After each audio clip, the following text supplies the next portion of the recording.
My name is Emily, and I'm 29 years old. I recently divorced my husband, Jake, 31, over false accusations of cheating. I always suspected his mother, Karen, 55, was involved, but I had no proof until now.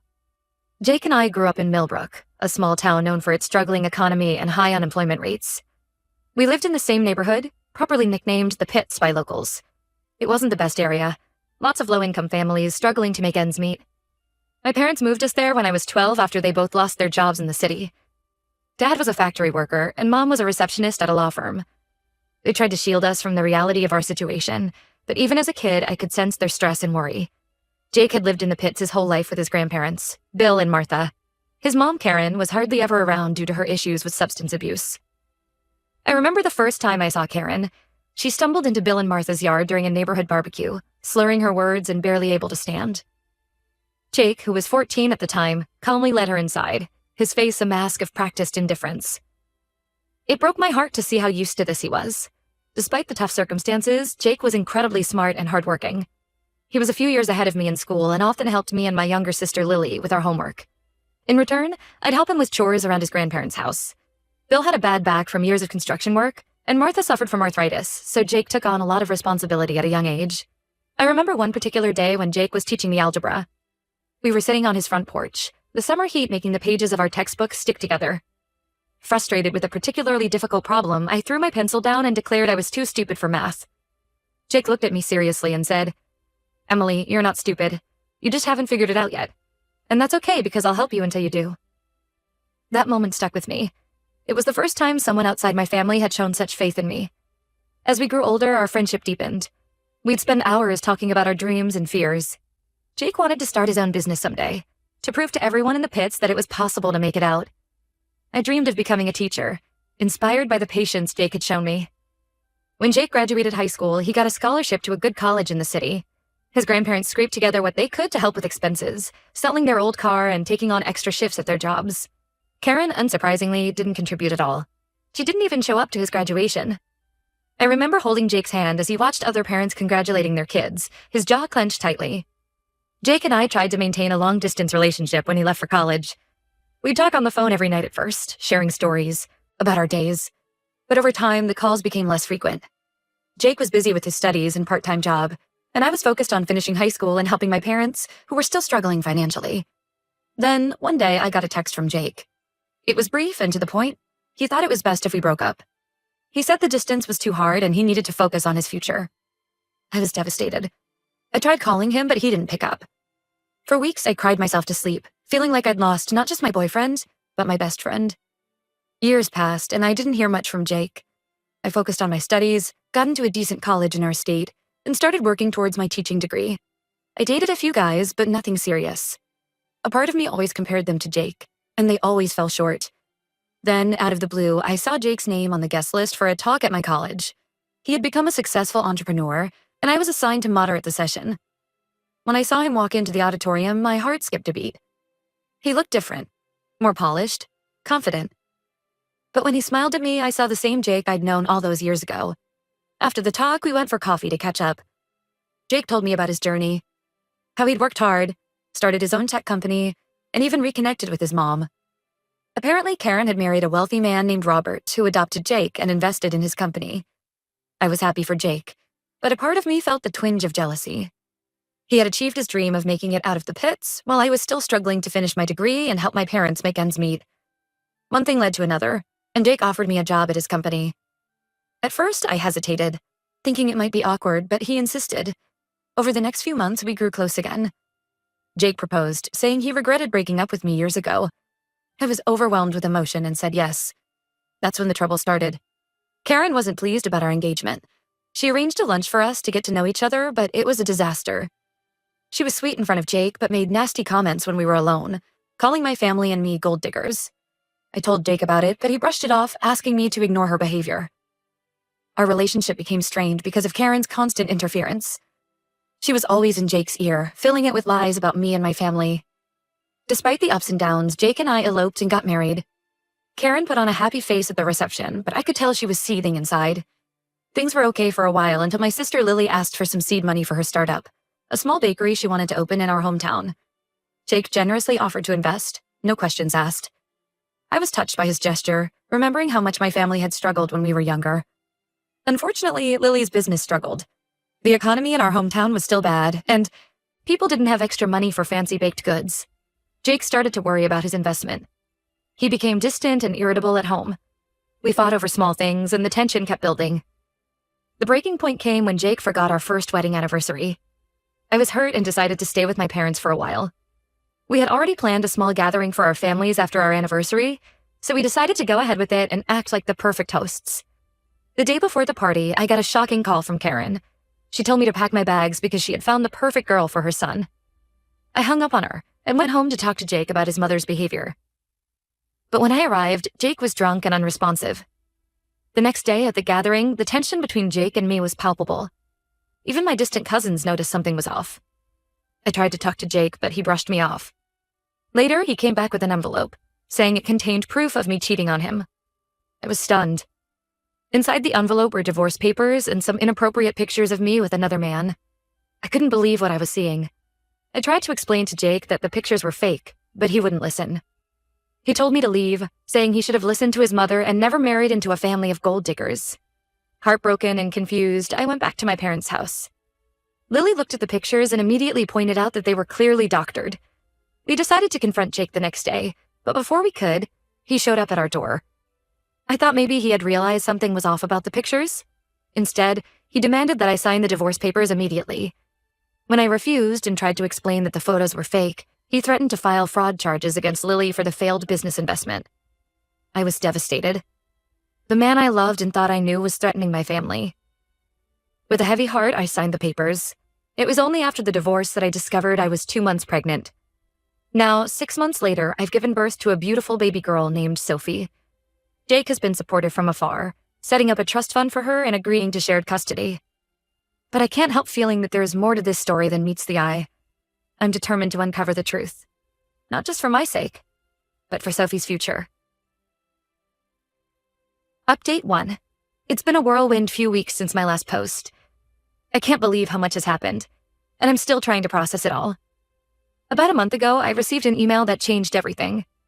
It was from Karen, Jake's mother, but it wasn't meant for me.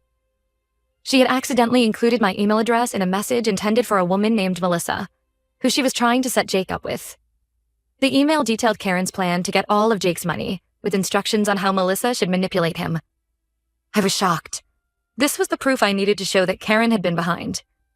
Everything from the start. My hands shook as I read through the email multiple times, each read filling me with a mix of vindication and anger. I immediately tried to contact Jake, but he didn't answer my calls. So I forwarded the email to him, hoping he would finally see the truth. Days passed, and I heard nothing. I assumed Jake had read the email and was dealing with the fallout on his own. I focused on taking care of Sophie and tried not to dwell on it. But it was hard. Every time I looked at our daughter, I saw Jake in her features, and my heart ached for what could have been. Then, on a rainy Tuesday evening, Jake showed up at my door. He looked terrible. His clothes were rumpled, his hair a mess, and he had dark circles under his eyes. For a moment, I was reminded of how his mother used to look when she showed up at his grandparents' house. I invited him in, more out of habit than anything else, and that's when he dropped a bombshell. Jake confessed that he had never received my email. It had gone to his spam folder. He was here because he had discovered the truth on his own. While helping his mother move some things at her house, he had stumbled upon a locked box. Curiosity got the better of him, and he picked the lock, a skill he'd learned in our misspent youth in the pits. Inside, he found the original photos of me, the ones that had been doctored to make it look like I was cheating. He broke down as he told me how he had taken the photos to a professional, who confirmed they were manipulated. Jake realized then that his mother had orchestrated the whole thing to break us up. As he spoke, I could see the weight of his guilt crushing him. He looked older, more worn than I'd ever seen him. I didn't know how to feel. On one hand, I was relieved that Jake finally knew the truth. On the other, I was angry that it had taken him this long to believe me. I told him about the email I had forwarded, and he checked his spam folder right there in front of me. The color drained from his face as he read it. We spent hours talking that night. Jake apologized profusely for not believing me, for letting his mother come between us, for threatening my sister. He told me he had broken off his engagement to Melissa. He had never really wanted to marry her anyway. It had all been his mother's idea. As Jake spoke, memories flooded back, I remembered the day he'd taught me algebra on his porch, the nights we'd spent dreaming of a better future, the moment he'd proposed. But I also remembered the pain of our breakup, the humiliation of being accused of cheating, the fear when he threatened my family. I listened to everything Jake had to say, but I made it clear that his apology didn't magically fix everything. The trust between us was broken, and it would take more than words to repair it. Jake nodded, understanding in his eyes. He told me he was willing to do whatever it took to make things right. Before he left, Jake asked if there was any chance for us to reconcile. I told him I needed time to think. The wounds were still fresh, and I had Sophie to consider now. Jake respected my decision and left, but not before asking if he could see Sophie. I agreed, and watching him hold our daughter for the first time in months brought tears to my eyes. After Jake left, I called Lily to fill her in on everything that had happened. She was furious on my behalf, but also relieved that the truth had finally come out. We spent a long time discussing what I should do next. Lily, always the protective sister, warned me against rushing back into a relationship with Jake. But she also reminded me of how happy we had been before Karen's interference. I'm still not sure what the future holds for Jake and me. Part of me wants to give him another chance. We have a long history together, and he is Sophie's father. But another part of me is scared of being hurt again. Can I ever truly trust him after what happened? For now, I'm focusing on being the best mother I can be to Sophie. Jake and I have agreed to be civil for her sake, and we're working on a co-parenting schedule that works for both of us. It's strange navigating this new dynamic with Jake. Sometimes when he comes to pick up Sophie, I catch glimpses of the boy I fell in love with all those years ago. But then I remember everything that's happened, and I feel the walls I've built around my heart strengthening. As for Karen, Jake told me he's cut off all contact with her. He's in the process of undoing the financial entanglements she had manipulated him into. It's a messy situation, and I'm glad I'm not directly involved in it. But I can't help wondering about Karen's motivations. Was it really just about money? Or was there something deeper? Some twisted need for control over her son's life? I'm taking things one day at a time. My priority is creating a stable, loving environment for Sophie. Whatever happens between Jake and me, I want her to know that both her parents love her unconditionally. I'll update again when I have more news. For now, I'm trying to focus on the positive changes in my life. I've started a new job at a local school, fulfilling my old dream of becoming a teacher. It's challenging, especially with a baby, but it's also incredibly rewarding. And every day when I look into Sophie's eyes, I'm reminded of the strength I've found through all of this. Thank you all for your support and advice. It means more than you know. Update 2. It's been a few months since my last update, and a lot has changed. I'm still trying to wrap my head around everything that's happened. Jake and I have been slowly rebuilding our relationship, not as a couple, but as co-parents. We've been attending counseling sessions together to work through our issues and learn how to communicate better for the sake of Sophie. It's been challenging, but I can see the progress we're making. In our sessions, we've delved into our past, both the good and the bad.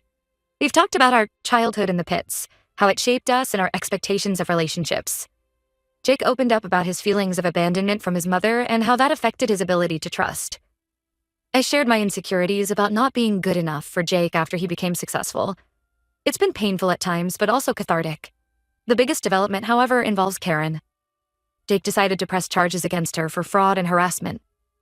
He had gathered enough evidence, including the doctored photos and the email she sent about her plans to steal his money. It wasn't an easy decision for Jake. Despite everything, Karen was still his mother. I remember the night he made the decision. We were sitting on my porch after he had dropped Sophie off, reminiscent of our teenage years. Jake looked at me, his eyes filled with a mix of determination and sadness, and said, "I have to do this. Not just for us, but for Sophie. I don't want her growing up thinking this kind of behavior is okay." When Karen was confronted with the charges, she didn't react the way we expected. Instead of denying everything or trying to manipulate the situation, she broke down completely. It turns out that she's been struggling with severe mental health issues for years, exacerbated by her substance abuse problems. Jake's stepfather, Robert, who had been in the dark about most of Karen's schemes, was devastated. He's filed for divorce, but has agreed to help pay for Karen's treatment at a specialized facility. It's a complicated situation, and I have mixed feelings about it all. On one hand, I'm angry at Karen for everything she put me through. The false accusations, the manipulation, the pain she caused our family. But on the other hand, I can't help but feel a twinge of pity for her. Mental illness is a serious issue, and it's clear that she needs help. I remember Karen from my childhood, a woman who was more often absent than present in her son's life. I wonder now if her issues stem from that time, or even earlier. Jake is struggling with his own conflicting emotions. He's angry and hurt by his mother's actions, but he also feels guilty for not recognizing her issues sooner. He's been seeing a therapist to work through his feelings, which I think is a positive step. Sometimes after his sessions, he'll call me and we'll talk for hours. It reminds me of our late-night conversations when we were younger, dreaming of a better future. As for me, I'm focusing on moving forward. I've started a new job that I love, teaching at a local elementary school. It's challenging, especially balancing work with caring for Sophie, but it's incredibly rewarding. I see a bit of myself in some of my students, especially those from struggling families. I try to be for them what Jake was for me all those years ago, a source of encouragement and support. I'm also enjoying watching Sophie grow and develop her own personality. She's the light of my life, and seeing Jake interact with her always brings a smile to my face, despite our complicated history. Sophie has Jake's eyes and my smile, and sometimes when I look at her, I'm struck by how much she represents the best of both of us. Jake and I have had some long, honest conversations about our past and our future. We both acknowledge that we still have feelings for each other, but we're not rushing into anything. We're taking it slow, focusing on being good parents and healing from the trauma we've been through. Last week, Jake suggested we take Sophie to the park together. As we watched her toddle around the playground, Jake turned to me and said, "I'm sorry for everything, Emily. I should have trusted you. I should have been stronger." I didn't say anything, just squeezed his hand. It wasn't forgiveness, not yet, but it was a start. I don't know what the future holds for us, but I'm cautiously optimistic. If nothing else, this whole ordeal has taught me the importance of trust, communication, and standing up for myself. I'm not the same person I was when this all started, and in many ways, I'm stronger for it. Lily's bakery is slowly starting to pick up. Jake has been helping her with the business side of things, partly out of guilt for threatening her before, and partly because I think he genuinely wants to help. It's nice to see them getting along, a small piece of normalcy in our complicated situation. As for Karen, she's still in treatment. Jake visits her occasionally, always coming back looking drained, but a little more at peace each time. I haven't seen her myself. I'm not ready for that yet. But Jake keeps me updated, and I appreciate his honesty about the situation.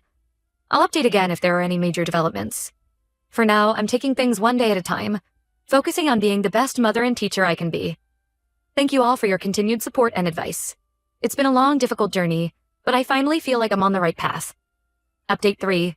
It's been almost a year since this whole ordeal began, and I wanted to give you all a final update on the situation. Karen has been in treatment for the past 6 months. According to Jake, who's been in limited contact with her doctors, she's making progress, but still has a long way to go. Jake's stepfather, Robert, went through with the divorce, but he's been supportive of Karen's treatment, which I think speaks volumes about his character. Jake has been visiting Karen more regularly. He often comes to my place afterward, emotionally drained but determined to maintain the relationship. Last month, he brought Sophie to see Karen for the first time since all this happened. It was a supervised visit, and Jake said it went as well as could be expected. Karen cried when she saw Sophie, apologizing over and over. Jake said it was hard to watch, but he felt it was necessary for both Karen and Sophie. As for Jake and me, we've continued to work on our relationship as co-parents. The counseling sessions have been incredibly helpful, and we've learned a lot about healthy communication and setting boundaries. We're in a much better place now than we were a year ago. However, we've decided not to pursue a romantic relationship, at least for now. While we both still care for each other deeply, we've realized that too much has happened for us to simply go back to what we had before. We're focusing on being the best parents we can be to Sophie, who's growing up so fast and bringing us joy every day. Jake has thrown himself into his work, but in a healthier way than before. He's implemented better work-life balance practices in his company and has been spending more quality time with Sophie. It's been wonderful to see him grow as a father. He often comes over for dinner, and we spend time together as a family. It's not the life I imagined, but it's becoming a new normal that I'm growing to appreciate. As for me, I've been promoted to lead teacher at my school.